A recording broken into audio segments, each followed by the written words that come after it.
Good morning, community. Jill here with North Texas Vegetable Gardening, canning recipes, a little bit of everything. Today is November the 7th. I'm out here in a t-shirt, but that's all fixing to change. It's coming.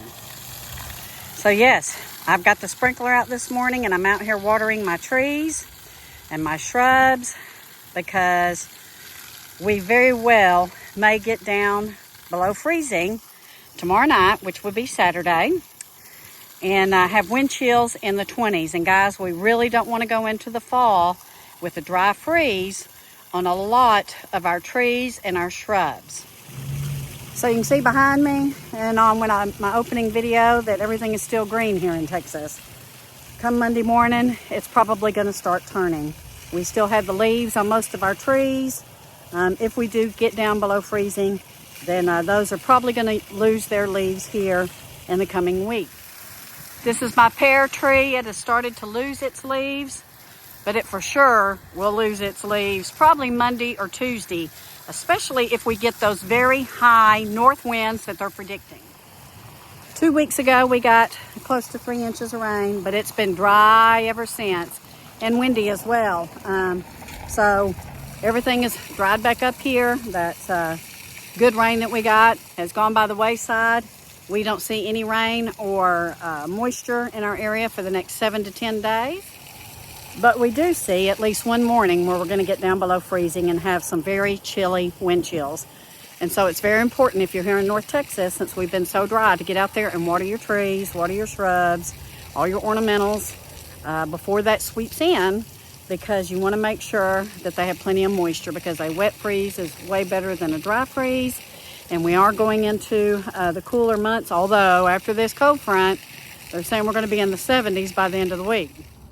So what does that mean for us in the next 2 days? So first off, I'll be out here watering this morning, all of our trees, all of our plants.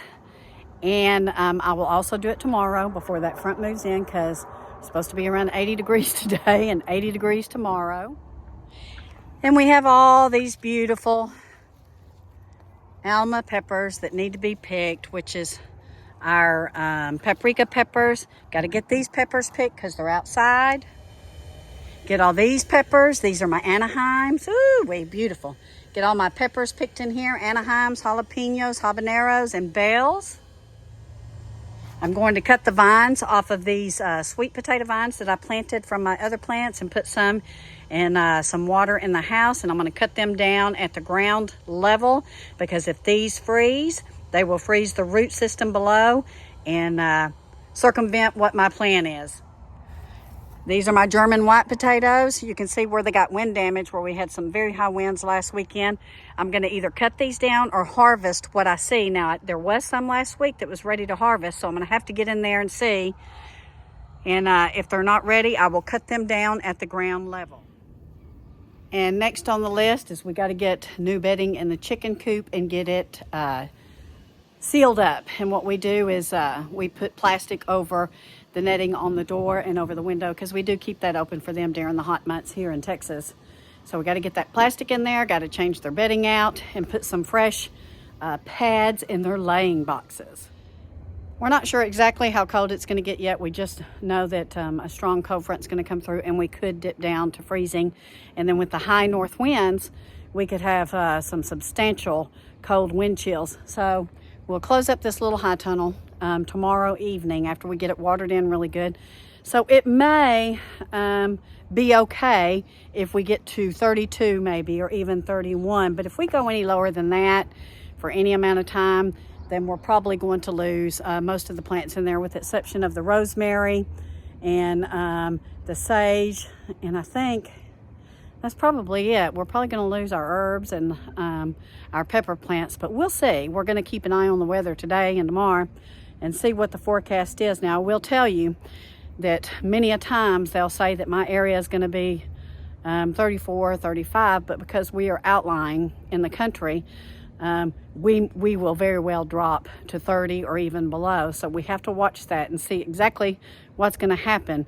But for the next 2 days, again, we're going to be watering the grass. We're going to be watering all of the plants, all of the trees, so that we don't have a dry freeze, especially my outdoor trees, because I want them to come back. Now my pear tree, we're gonna have to try to keep that watered all winter long, because if we don't keep it watered all winter long, we will not get a harvest next year. So this year was our off year on that pear tree. We did not get any pears off of it. Year before that, we got loads of them, and we did some canning and stuff. So I'm really expecting to get another big harvest next year. But the key to that is making sure it has ample watering throughout the winter months. So we have today and tomorrow to get all that done. It doesn't sound like it's a lot of work, but it is, because I have some other things I need to get done today too.